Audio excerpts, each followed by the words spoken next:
Bonjour et bienvenue sur Europe Hebdo, votre revue de presse européenne hebdomadaire. Au sommaire de cette 36e semaine de 2025, l'avis de l'Union revient sur le brouillage de l'avion d'Ursula von der Leyen, sur la validation de l'accord avec le Mercosur par la Commission, sur la demande de soutien de l'Est de l'UE, sur une potentielle jurisprudence sur les personnes transgenres et sur la condamnation de Google par la Commission. Dans le club des 27, l'Allemagne doit reprendre la réinstallation de réfugiés afghans, le Portugal est sous le choc après l'accident du funiculaire à Lisbonne, et la Slovaquie sort complètement des valeurs européennes. Et chez nos chers voisins, le Royaume-Uni veut réformer le regroupement familial, les gouvernements turcs et géorgiens s'attaquent à leur opposition, et la coalition des volontaires avance pour l'Ukraine. Passons sans plus attendre à l'avis de l'Union. Commission européenne, le vol d'Ursula von der Leyen victime d'un brouillage GPS. Vendredi 29 août, la présidente de la Commission européenne a débuté une tournée des pays situés à la frontière extérieure orientale de l'Union européenne. Après la Lettonie, la Finlande, l'Estonie et la Pologne, c'était au tour de la Bulgarie dimanche 31 août.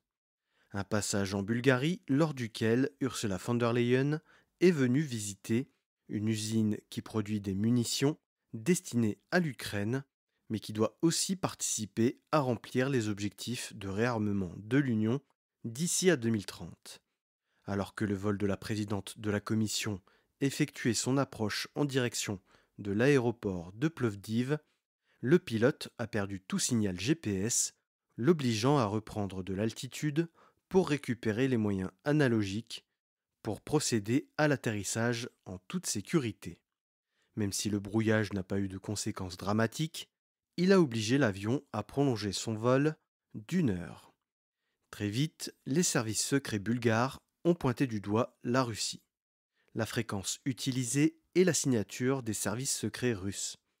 Les dispositifs de brouillage ne sont pas disponibles pour le grand public, ça ne peut être que des forces de l'ordre ou des forces armées qui en disposent.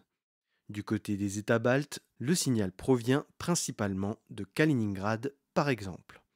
Que ce soit les États baltes ou la Bulgarie, le nombre de brouillages ne cesse d'augmenter depuis le début de la guerre en Ukraine, provoquant ainsi des retards, mais surtout pourrait créer des crashs du fait du brouillage informationnel des pilotes. En Lituanie, les brouillages depuis le début de l'année 2025 ont augmenté de 22% par rapport à l'année précédente sur la même période. En Estonie, ce sont 85% des vols qui sont perturbés par des brouillages. L'intérêt était double pour la Russie. Troubler une visite officielle qui vise à montrer le soutien à l'Ukraine, mais aussi à envoyer un signal à quelques jours de la réunion de la coalition des volontaires à Paris.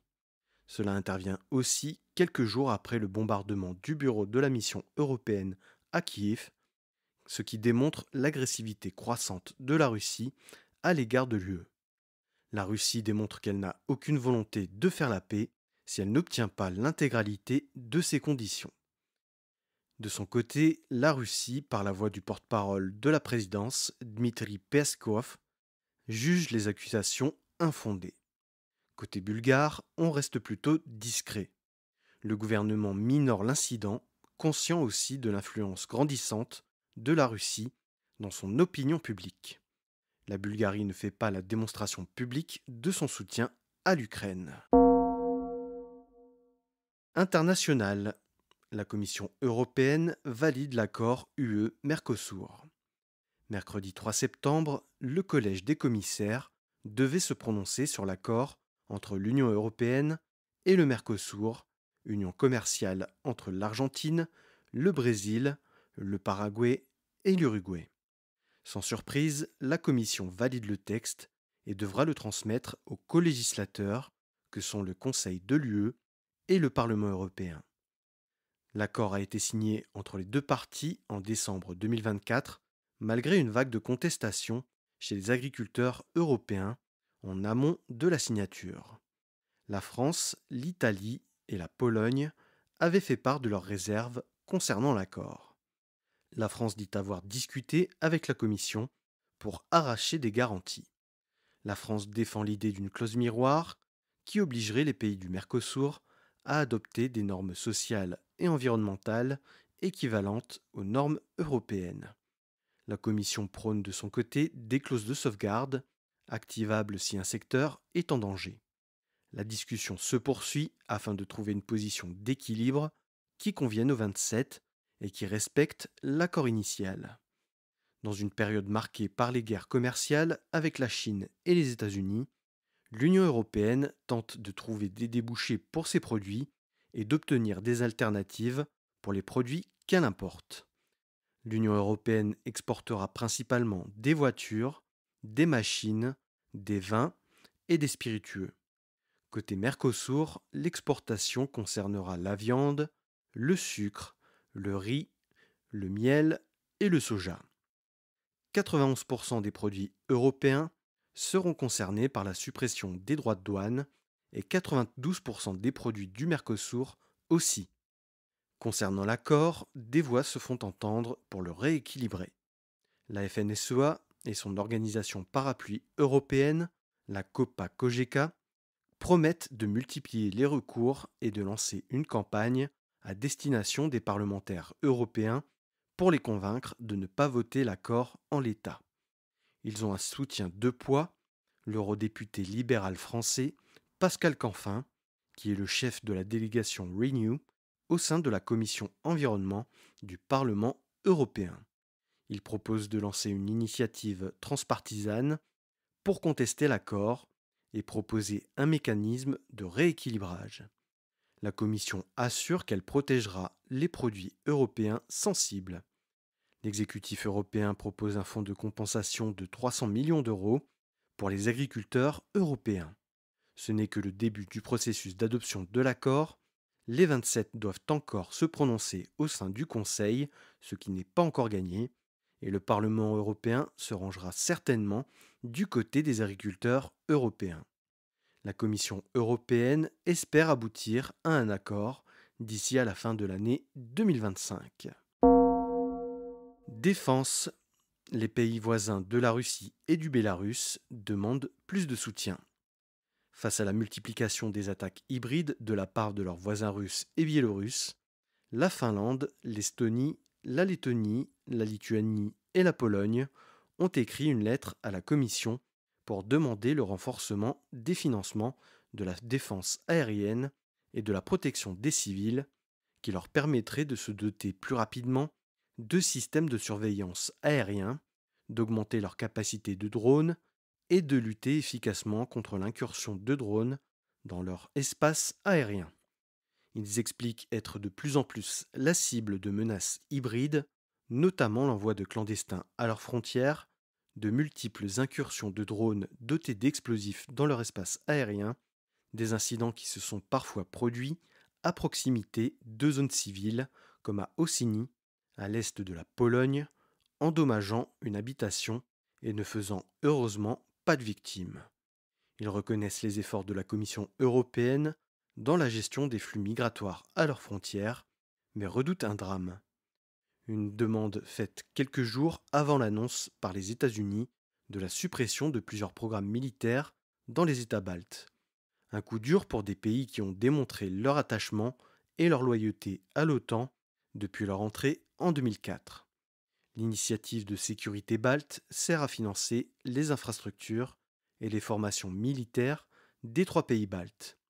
Aucun détail n'a fuité, mais les fonds alloués devront être dépensés d'ici à octobre 2026. Les États-Unis justifient cette décision par la redéfinition des priorités américaines qui s'orientent vers la zone Pacifique pour imposer un rapport de force à la Chine. Justice. L'avocat général de la CJUE demande la reconnaissance de l'identité de genre sur les documents d'identité. L'avocat général de la CJUE est un peu l'équivalent du ministère public au niveau européen. Il est chargé de rendre un avis en amont de la décision de la Cour et de faire des réquisitions. Dans le cas d'espèce, c'est une femme transgenre bulgare, donc assigné homme à la naissance, qui a suivi une hormonothérapie et vit sa vie en tant que femme, mais les tribunaux bulgares lui refusent la reconnaissance de son genre en tant que femme, en vertu de la loi nationale qui dispose que nul ne peut changer de nom, de sexe ou d'identification personnelle. Dans son avis, l'avocat général déclare que le manque de reconnaissance de changement de genre est un obstacle à la libre circulation et au droit de séjourner dans l'ensemble de l'espace Schengen.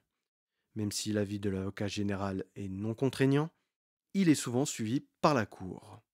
Si la Cour confirme l'avis de l'avocat général de la CJUE, cela se traduirait par le fait que toutes les personnes transgenres pourraient demander le changement de leur identité de genre dans leur pays d'origine, ce qui obligerait certains États membres à adapter leur droit national au droit européen.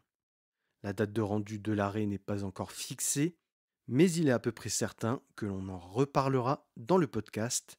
Affaire à suivre. Numérique. Google condamné pour abus de position dominante sur les publicités en ligne.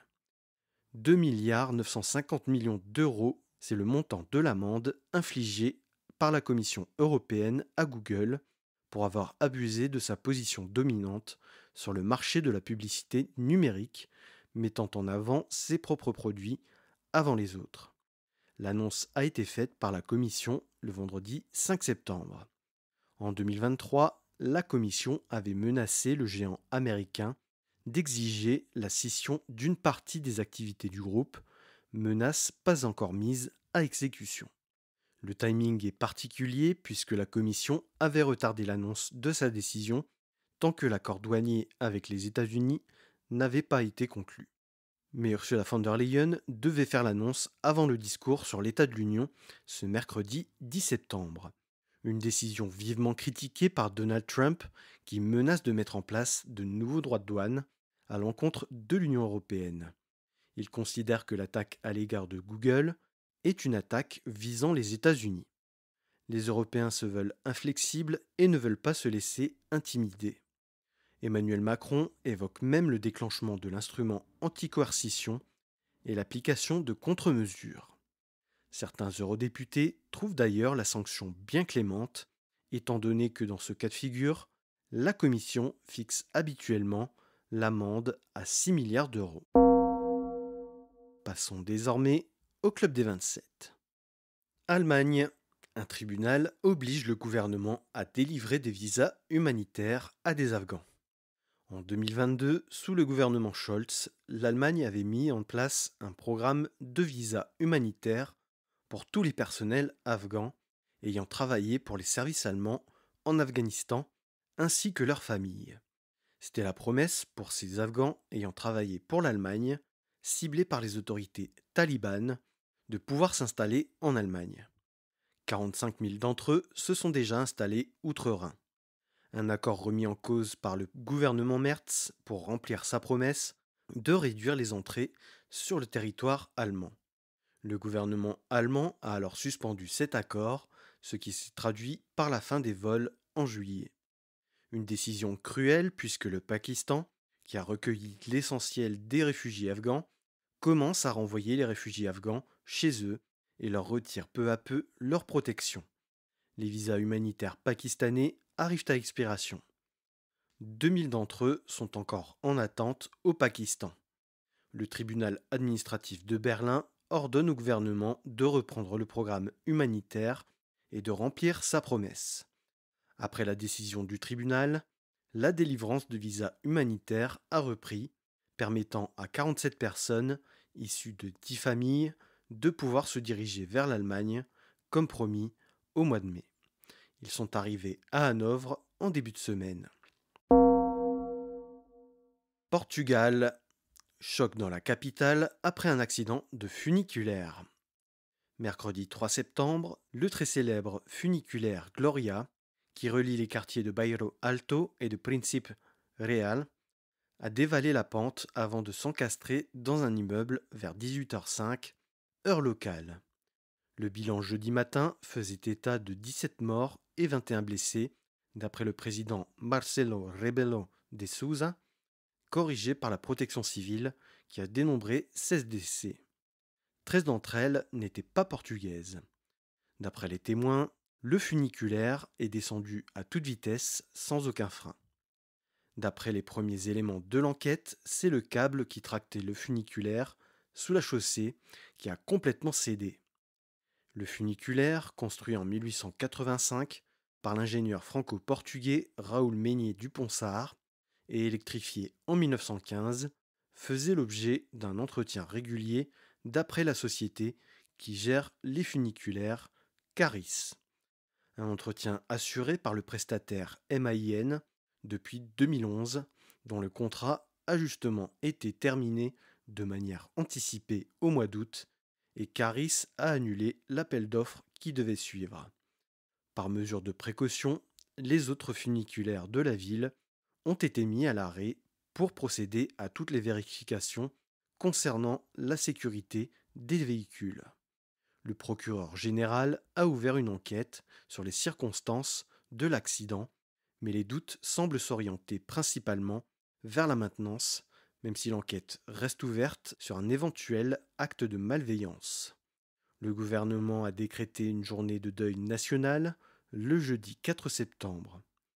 Le maire de Lisbonne, Carlos Moedas, a lui décrété 3 jours de deuil municipal. Slovaquie, une visite en Chine qui valide l'éloignement vis-à-vis des valeurs européennes. L'opposition slovaque, et notamment le parti libéral Progressivné Slovensko, Slovaquie progressive, a exprimé son désarroi quant à la visite du Premier ministre Robert Fico en Chine, à l'occasion des commémorations de la fin de la Seconde Guerre mondiale en Chine, mais qui accueillait aussi le sommet en opposition à l'Occident, destiné à bousculer l'ordre mondial actuel. Robert Fico s'y est rendu et y a rencontré Vladimir Poutine pour la 3e fois en moins d'un an. Robert Fico s'était aussi rendu aux commémorations du 9 mai à Moscou. Des signaux qui montrent bien la bascule de la Slovaquie qui se rapproche de plus en plus des régimes autoritaires. Le Premier ministre slovaque a aussi rencontré le président chinois à vie, Xi Jinping, avec qui il a conclu un accord sur les terres rares. Le président chinois a assuré qu'il ferait délivrer des licences d'exportation de terres rares chinoises vers la Slovaquie, ce qui va à l'encontre de la stratégie de souveraineté stratégique européenne sur les matières premières. Un accord qui permettra à la Slovaquie de faire partie du projet Goshen High-Tech, doté d'1,2 milliard d'euros pour la construction d'une usine de batteries en Slovaquie. Comme sa voisine hongroise, la Slovaquie pousse très loin sa dépendance économique à l'égard de la Chine. La législation européenne sur les matières premières critiques est claire. Les États doivent assurer 10% de leurs besoins par l'exploitation minière nationale, 40% par la transformation et 25% par le recyclage. Les États membres ne doivent pas dépendre à plus de 65% d'un seul pays tiers pour une matière première. Ce rapprochement de certains États membres de l'UE avec la Chine échauderait Donald Trump, qui chercherait à leur imposer des mesures de rétorsion. Passons enfin à la rubrique Nos chers voisins. Royaume-Uni. Le gouvernement propose un durcissement du regroupement familial. Cet été, plusieurs dizaines d'hôtels ont été ciblés par les militants du parti d'extrême droite Reform UK et d'autres groupuscules d'extrême droite parce que ces hôtels hébergent des demandeurs d'asile. Le Royaume-Uni fait face à la saturation de son système d'asile, incapable d'absorber les demandes, les délais d'attente de traitement des dossiers s'élevant désormais à 1 an. La ministre de l'Intérieur, Yvette Cooper, demande du temps pour parvenir à régler le problème. Elle propose de diminuer le temps de la procédure d'appel en ayant recours à des arbitres indépendants. En parallèle, elle tente de réformer le regroupement familial. La ministre de l'Intérieur propose de rallonger le temps de résidence minimum pour pouvoir demander le regroupement familial. Yvette Cooper semble indiquer que le regroupement familial provoque un appel d'air qui incite plus de personnes à venir que ce qui est possible d'absorber. D'après les chiffres du ministère de l'Intérieur, il y a eu 21 000 demandes de regroupement familial entre juin 2024 et juin 2025. En attendant, l'administration britannique suspend à partir du lundi 1er septembre toute nouvelle demande de regroupement familial pour le moment. L'ONG Refugee Council accuse justement cette mesure de pousser encore plus les personnes désespérées dans les bras des passeurs. En parallèle, il y a eu plus de 111 000 demandes de visa entre juin 2024 et juin 2025, un record depuis 2001, année de création de la collecte statistique sur le sujet. 50 000 sont arrivés par des embarcations sur la Manche. L'accord franco-britannique 2 pour 1 ne s'appliquera qu'à partir de fin septembre. Turquie, le CHP face à une offensive judiciaire agressive. Mardi 2 septembre, un tribunal administratif a démis la direction stambouliote du Parti républicain du peuple, le CHP, ainsi que 196 délégués du parti pour des soupçons de fraude. Depuis l'arrestation du maire d'Istanbul, Ekrem İmamoğlu, au mois de mars, le gouvernement turc, avec la bénédiction du président Recep Tayyip Erdoğan, ne cesse de renforcer la pression sur le parti de la gauche laïque, héritier du père de la nation, Mustafa Kemal Atatürk. À la mi-septembre, ce sera au tour du congrès du CHP de 2023 d'être passé au crible par une justice aux ordres du pouvoir. Le but est de rendre invalide le congrès, obligeant la direction à démissionner et rendant inopérant toutes les décisions prises par le parti depuis le congrès. L'objectif est de discréditer le CHP, le diviser, le paralyser et le détruire. L'actuel président du CHP, Özgür Özel, qui a gagné en influence politique grâce à ses tirades lors des manifestations, pourrait être forcé à démissionner et perdrait alors quelques leviers politiques pour agir.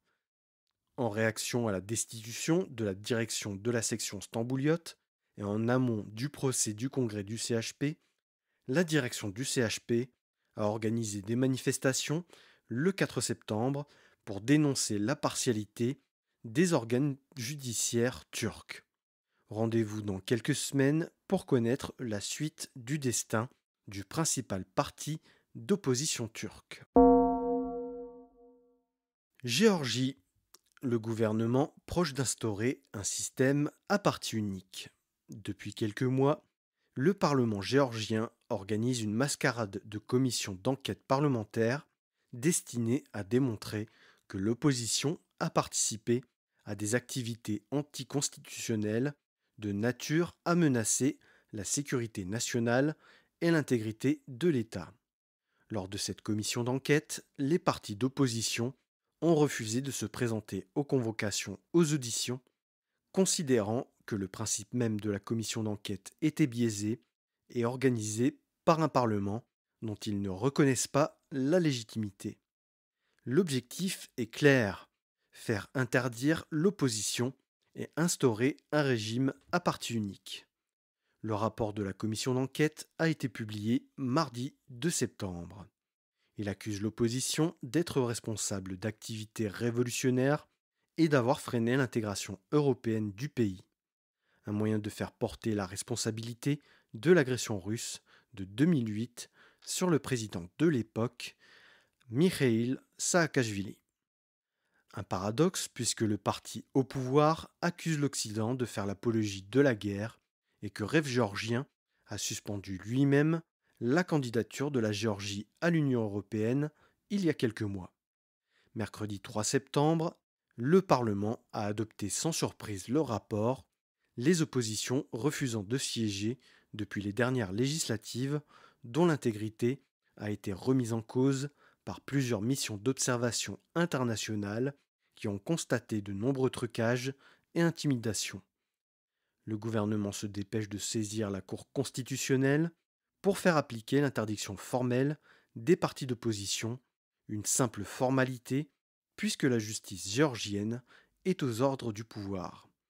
Les manifestations se poursuivent, malgré tout, sur l'avenue Rustaveli, même si les arrestations se multiplient, de même que les condamnations à des peines courtes, destinées à intimider les manifestants et les pousser à laisser tomber. En un peu plus d'un an, le pouvoir géorgien a fait passer une loi contre les agents de l'étranger, visant les partis d'opposition, les médias et les ONG, réduisant de fait la pluralité des voix en Géorgie. Ensuite, une loi contre, je cite, la propagande LGBT et désormais un amendement de la Constitution pour faire interdire l'opposition. La Géorgie s'est enfoncée de manière expresse dans une dérive autoritaire. Les élections locales auront lieu en octobre, mais il ne fait aucun doute que Rêve géorgien gagnera tout avec des méthodes illégales. Ukraine. 26 pays s'engagent pour des garanties de sécurité dans le cadre de la coalition des volontaires. Jeudi 4 septembre, 26 pays se sont entendus pour participer à une force de réassurance dans le cadre d'un cessez-le-feu. Ils étaient réunis dans le salon des ambassadeurs au palais de l'Élysée. Le président français Emmanuel Macron, un des instigateurs de la coalition des volontaires, a rappelé que cette coalition n'avait aucune volonté de s'inscrire dans une lutte armée avec la Russie. Cette force de réassurance serait une force de dissuasion, installée non pas sur la ligne de démarcation, qui devrait être laissée à l'armée ukrainienne et qui serait destinée à plusieurs choses. Cette force de réassurance serait d'abord pour protéger les civils, sur terre, dans les airs et sur mer. Une phrase prononcée par Emmanuel Macron qui ne fait pas l'unanimité, puisque Giorgia Meloni et Friedrich Merz ont fait part de leur réticence à engager des soldats sur le sol ukrainien, craignant que ce soit perçu comme un signe d'escalade. Une phrase que n'a pas manqué de commenter Vladimir Poutine au Forum économique de Vladivostok, en disant que tout soldat étranger sur le sol ukrainien en temps de combat serait une cible légitime de l'armée russe, et qu'en cas de paix juste et équitable, la présence de soldats étrangers sur le sol ukrainien n'aurait aucun sens. L'autre fonction de cette force de réassurance serait de participer à la régénération de l'armée ukrainienne en multipliant les partenariats concernant le matériel et la formation des soldats ukrainiens. Le but serait d'empêcher toute limitation de l'armée ukrainienne de format ou de capacité voulue par Vladimir Poutine et devrait lui permettre d'être elle-même une force de dissuasion. Cela s'accompagnerait par une multiplication d'accords d'assistance contraignants avec les partenaires de l'Ukraine. Lors de cette réunion, une visioconférence a eu lieu avec Donald Trump pour tenter d'arracher le soutien américain et d'avoir le filet de sécurité nécessaire pour la mise en place de cette force de réassurance. Mais ce plan n'a de sens que si le Kremlin cesse les combats. Or, depuis le retour de Donald Trump, qui a multiplié les réunions et les discussions pour tenter d'aboutir à un cessez-le-feu et à des négociations de paix, la Russie n'a respecté aucun cessez-le-feu et a même signé de nouveaux records d'envoi de drones chaque mois depuis le mois de juin, multipliant les victimes civiles un peu partout en Ukraine. Cette coalition a pour but de mettre la pression sur Vladimir Poutine et l'obliger à s'asseoir à la table des négociations, mais les tergiversations de Donald Trump lui laissent pour l'instant le champ libre. Donald Trump a déclaré cette semaine être très déçu par Vladimir Poutine, le menaçant de prendre des mesures, mais il reste toujours flou quant à la réalité de ces menaces. Le jour de la rencontre pour la coalition des volontaires, l'ONG Danish Refugee Council, chargée de déminer l'Ukraine, a été visée à Tchernihiv, faisant 3 morts, ce qui démontre l'intention du Kremlin de ne pas reculer face à l'Occident, qui de son côté tergiverse et n'arrive pas à s'accorder sur les mesures de rétorsion à l'égard de la Russie. Voilà, c'est ainsi que s'achève la 36e semaine européenne de 2025. Merci pour votre écoute. Si vous avez apprécié cet épisode, abonnez-vous sur votre plateforme préférée, que ce soit Spotify, Deezer, Apple Podcast, Amazon Music, YouTube ou YouTube Music. Et n'oubliez pas d'y laisser votre avis, que ce soit en nombre d'étoiles ou en like. Pour ne rien rater des publications du podcast, suivez Europe Hebdo sur Facebook, Instagram et LinkedIn et n'hésitez pas à liker, commenter et partager les publications pour en augmenter la visibilité. Si vous avez une remarque, une question ou une suggestion à faire pour le podcast, n'hésitez pas à vous inviter dans mes messages privés, je me ferai un plaisir de vous répondre. Et si vous voulez dévorer le nouvel épisode du podcast dès sa sortie, abonnez-vous pour recevoir la newsletter du podcast. Le lien est à retrouver en description de cet épisode. Je vous donne rendez-vous lundi prochain, 17h30, sur Europe Hebdo.